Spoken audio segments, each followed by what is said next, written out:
Well, usually our floor manager, Kelvin, does these show intros. But today it's me, because I'm not hosting today.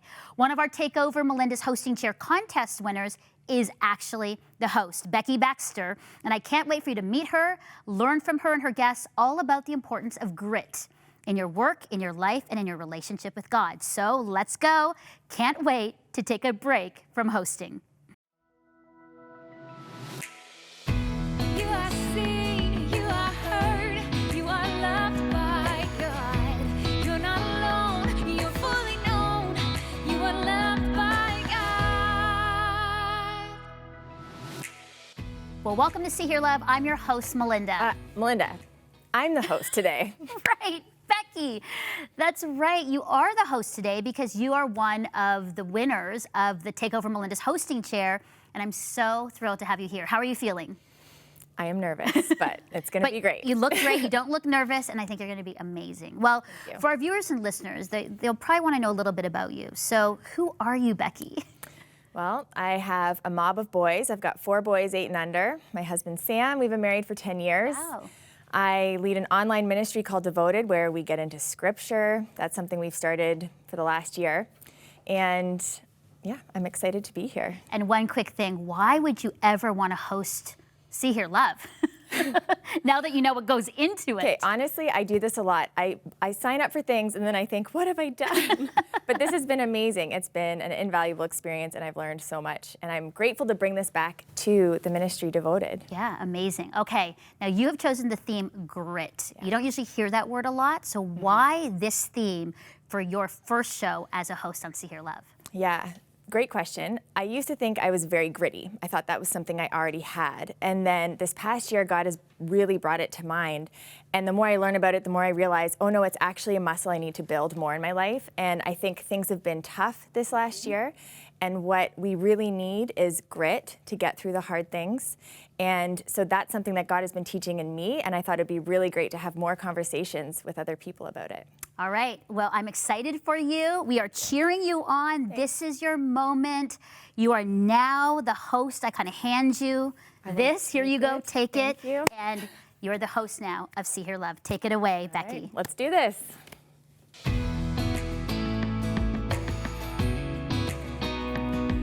I'm Becki Baxter, and I am your host today for See Here Love.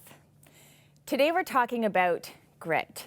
We live in a culture that has really high expectations that success happens overnight. We see videos going viral, people being recognized with shares and likes. We hear incredible stories of overcoming hardship. But what we don't always see are the middle spaces between the problem and the solution when things are hard and the outcome is still unknown. This is where we find grit, the X factor that keeps us from giving up when things get hard. It's the perseverance to stick with it, knowing that good things are worth fighting for. Today we're going to see why grit is so important and how we can have more of it. And to help us do just that, we have a great lineup of guests who will be sharing their unique experiences with grit and the difference that it made to them, including 2-time Grammy winner Lecrae, who will be here later. But first, we've got 2 guests from opposite coasts of Canada. Daniel Archibald is from Summerside, PEI. He is a fitness trainer to both moms and NHL superstars. He is owner and founder of Lion's Den Fitness, and of course, husband and dad of 2. And from the far west, Jordan Wiberg is here from Kelowna, BC. Jordan is also husband, dad of 2. He is a voiceover actor, music producer, but he is most well known for going viral on YouTube this past year with his hit song, Up Here in Canada. Hey guys, so glad that you're both here. Hi, Becki. Hi, Becki. So, okay, Dan, I'm gonna start with you. As a fitness trainer, how would you define grit and why would you say it's so important? I would define grit as the thing that keeps you going when the mood that you decide to do the thing that you're doing has left. Because, I mean, we all have feelings of grandeur and we all feel great about something and we get excited. Let's start this, let's do this, whether it's fitness or a new job or something. And that doesn't last. There's going to be that moment where that's just not there. And what moves you forward is grit. Yeah. So would you say that ability and talent is more important than grit, or what would you say when you compare the two? I guess it depends on what area you're talking about. Because I mean, you can have all the talent in the world, but if you don't have grit, we've seen at the NHL level where people have fizzled out with all the talent in the world, but they just didn't have the mental grit to push through and to make it at the pro level. And then you have people that have not been the most talented, but they have insane amounts of grit, and they have made very, very good careers for themselves out of it, just off of their grit. Yeah, that's great. So Jordan, your video that went viral is dubbed the second Canadian anthem, and it has millions of views now. So that's incredible. Well done. Thank you. What difference did grit make in your success here? I would say, a lot of people think that song was just kind of like an overnight thing. Like I wasn't doing music before, then all of a sudden that song showed up and it took off the way it did. But I was making music for years and years and years leading up to that. And, you start out just doing it because you want, and I still make music just because I want to, but you start out and your first, couple of years of doing something maybe don't yield the results that you're hoping for, or that just even the overall quality, but you keep doing it because you love it. And there's certain aspects of recording and producing that aren't my favorite, but I know they're, necessary to get to that end goal. And over the years, you kind of, build up this, what is it, like 10 years to kind of master any one skill. And eventually you got to get to the point where it becomes second nature, all that hard work you put in, and it can pay off sometimes if your mom shares it on her Facebook page. That's awesome. That's great. So Dan, I'm going to ask you, how has your faith influenced your own personal grit in fitness and growing your business? It's been paramount.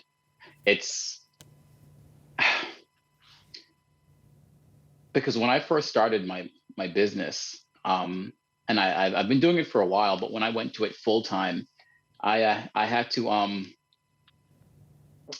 deliver car parts part time to supplement what I was doing, because I was just teaching a couple of classes here and there, trying to get my business off the ground. And I remember walking into a dealership and to drop off car parts, and a woman I knew was there with her husband, and she looked at me and she says, I'll just say, OMG, OMG, you're the parts boy, and started laughing, but dead serious. And I remember sitting there and just looking at myself, and I was like, I gave up a government job to pursue my dream, and I'm the parts boy. And I remember I left there, and it was my faith that I had prayed about that decision, and I believed that God was pushing me in that direction, that I had to double down with my grit and my faith and be like, no, this is what I'm doing, and I can't let these things happen to make me waver. It was a lump, it was a chunk out of my pride. Yeah. But it was like, this is what I have to do right now, and if this is how I have to supplement my fitness classes and personal training, then so be it. So in the middle spaces, he really met you there and kept you going. Okay, so to wrap up, Jordan, I want you to speak to someone who feels like it's taking forever for them to reach their goals. What would you say to them? I would say if your goals are something that you're passionate about, do it for the sake of, often people see the end result as that's when I'm going to feel fulfilled and that's when it's all going to be worth it. But I would say find the joy in the actual process of doing what you're doing. That's great. Awesome. Guys, I know we just barely skimmed the surface, but I'm just so grateful that you're both here and we're able to speak to grit. You both have such different backgrounds, but it's so evident that no matter what you're working towards, grit is really the defining factor of growth and success. So thank you so much for being here. Thank you. Thank you, Becki.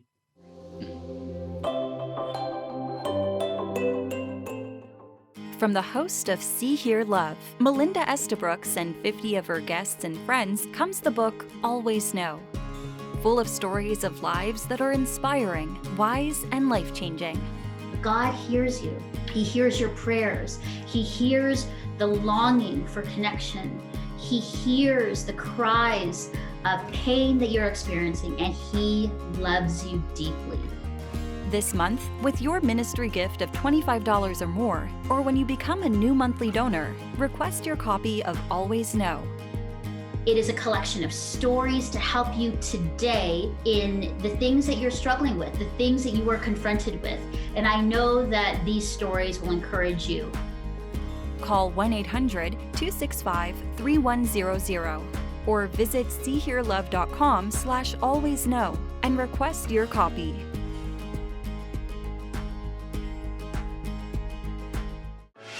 Check out the See Hear Love podcast and get the backstory. Good job. Get the inside scoop on real issues and real answers on common challenges we all face in relationships and in life. Find See Hear Love on Apple Podcasts. See Hear Love is where you are. Find our hopeful and inspiring faith stories on your favorite platform and encouraging content daily on Instagram and Facebook. To learn more and stay updated, sign up for our newsletter on seehearlove.com.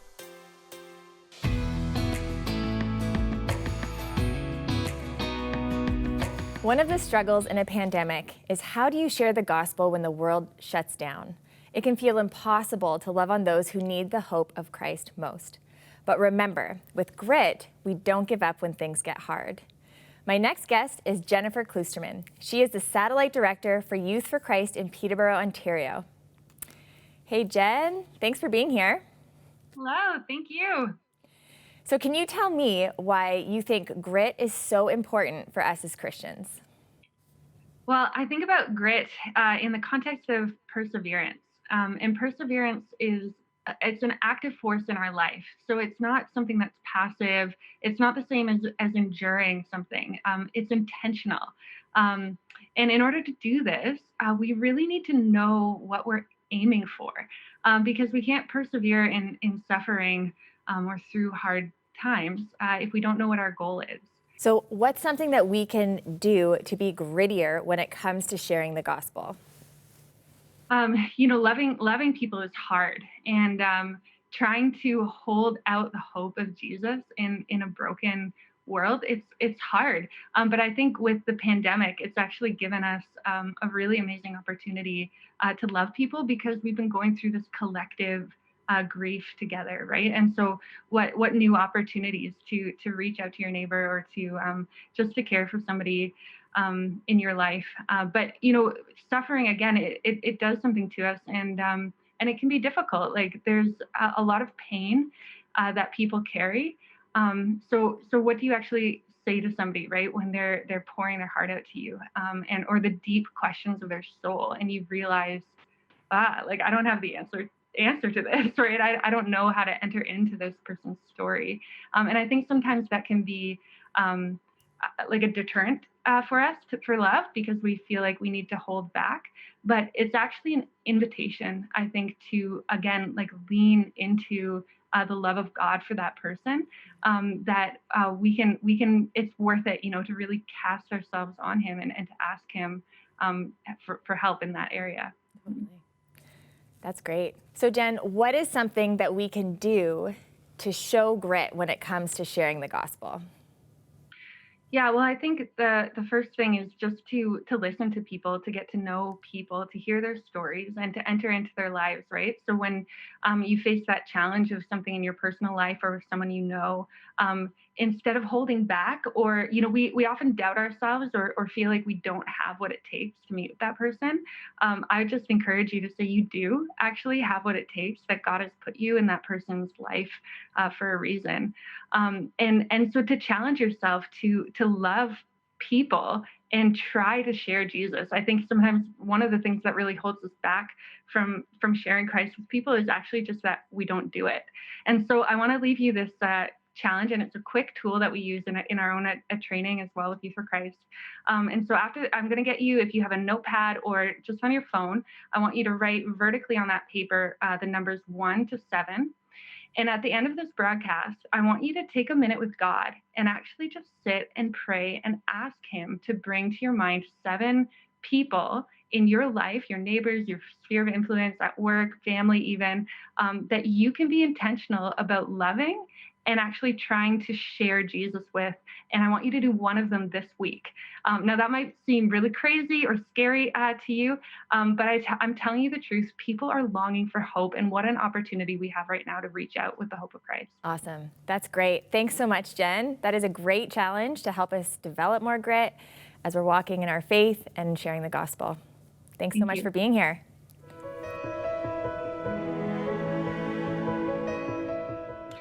What does it take to stand up for what you believe in? What does it take to speak truth to power? What does it take to call out injustice? What does it take to hold on to your faith in a time where our faith is being challenged left, right, and center? Well, it takes grit. And when I'm talking about grit, I'm talking about three things, really. I'm talking about courage, I'm talking about resilience, and I'm talking about perseverance. And when I put it against the backdrop of social justice, well, that's the very recipe we need to change the world. We need bravery to speak up to the injustices we see in our everyday lives.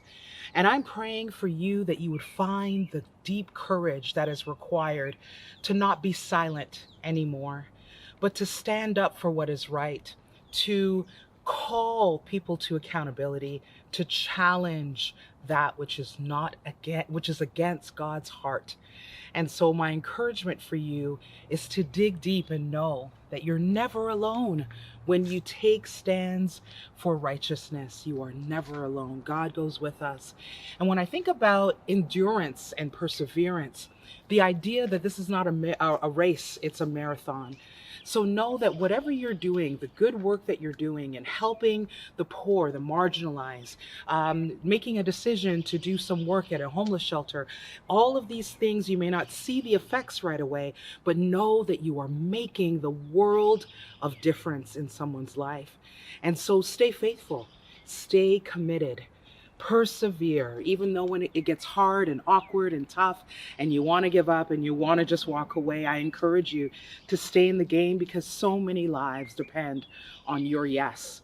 And the last thing is that resistance. We need resilience right now. If we look around us, there's so much going on, we just want to fold. But every time life knocks you down, every time you feel you want to give up, I know for me in this sojourn for truth, this march for truth, I have wanted to throw in the towel. But can I tell you three words? Get back up. Do the work that God has called you to do. Make a difference. Let's not just be people of faith, but let's be people of faith and action. Social justice is an extension of our Christian life. We can't just sit in a bubble. We need to love outside of the borders of our own church and be love to a broken world. So can I encourage you to find that grit, to make a change, to make a difference, to speak up, to speak out, to help the poor, to sacrifice your time, your energy, your resources, to be a bit uncomfortable, to change the world. That's the kind of grit God is calling for you and I today. I pray that you and I find it and dig deep. The world is waiting for us. God bless you. Have you ever wanted to give up on God because you've been hurt by the church? Well, you're not alone. Earlier, I sat down with two-time Grammy-winning, New York best-selling author Lecrae. In his most recent book, I Am Restored, he writes about the trauma he went through as both a child and an adult. Our conversation focused specifically on how grit helped him work through a season of hurt from the church family that he loves, and why that grit kept him from leaving his faith altogether.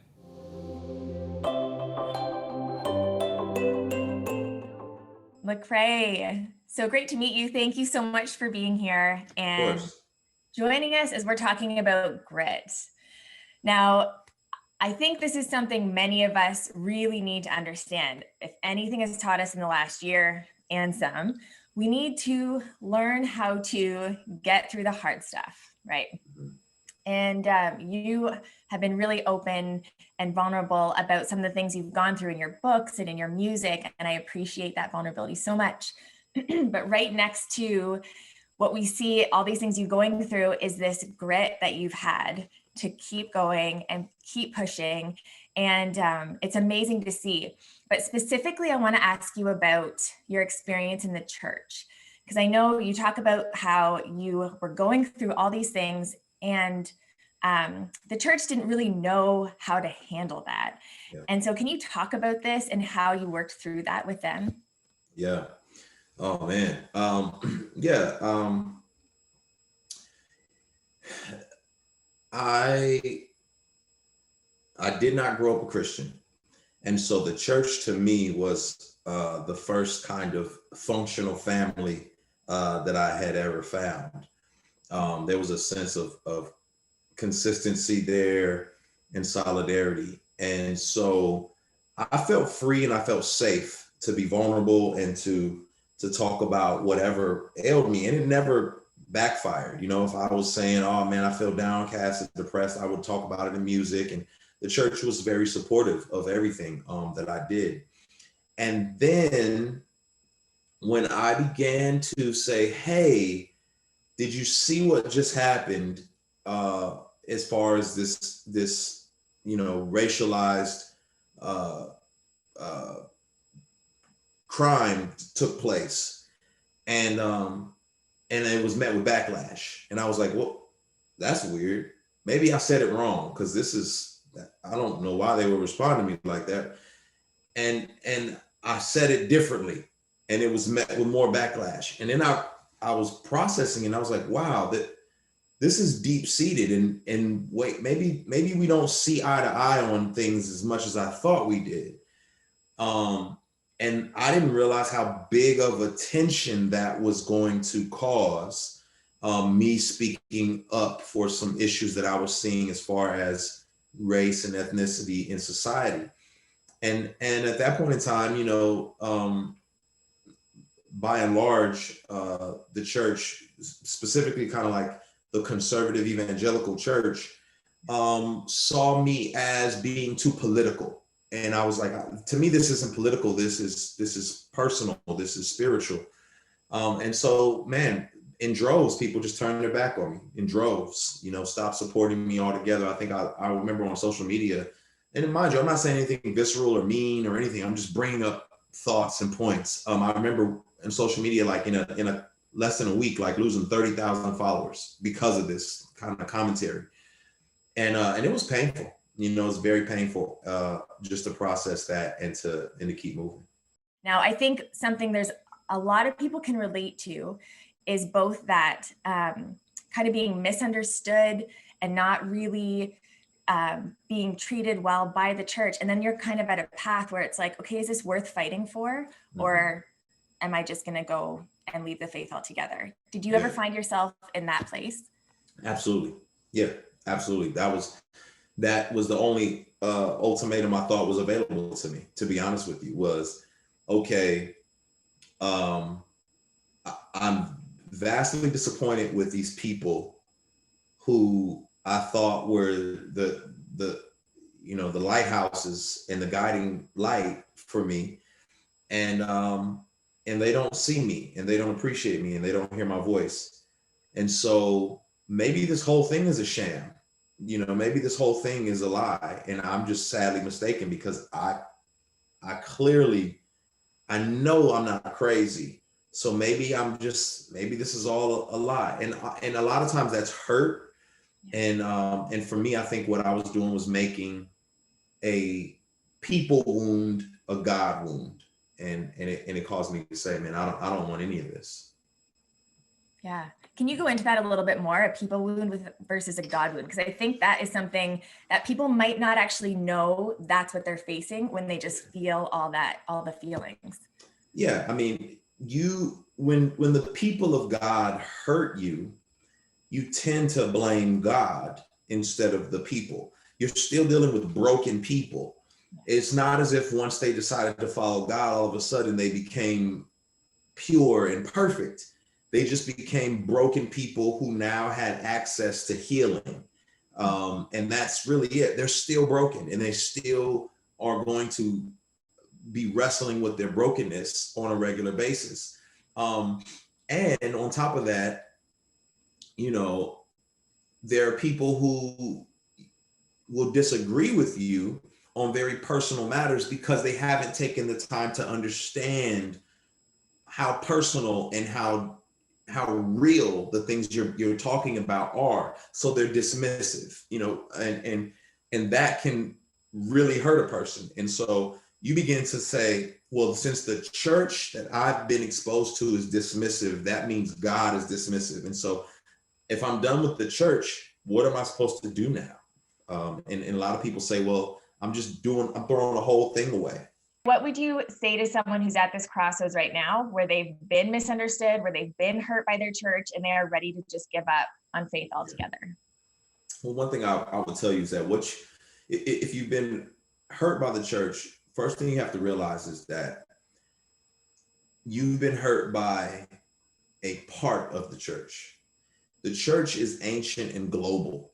So you were hurt by this super small sliver that exists in your state or city or, you know, or denomination. And it's such a small sliver that you're allowing it to, it's kind of like you can't see the forest for the trees, right? You're allowing it to define the whole of what God has created. In a lot of ways, it's how racism starts, because someone from an ethnicity or race has done something wrong, or a group of them have done something wrong. And so now you paint the entire race with this broad stroke. And I think that's the problem, because oftentimes people say, man, I'm done with the church. I'll say to them, which church are you done with? Have you been to the Korean church? Have you been to the African church? Did you go to the you know, the Ethiopian Orthodox church down the street? Like, did all of them do you wrong? Before you throw the church away, remember that it is global and it is ancient. It didn't start in that city in 1865. It started thousands of years ago.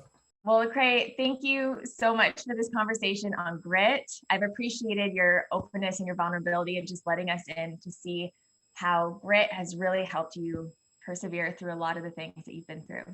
Appreciate you. Thank you.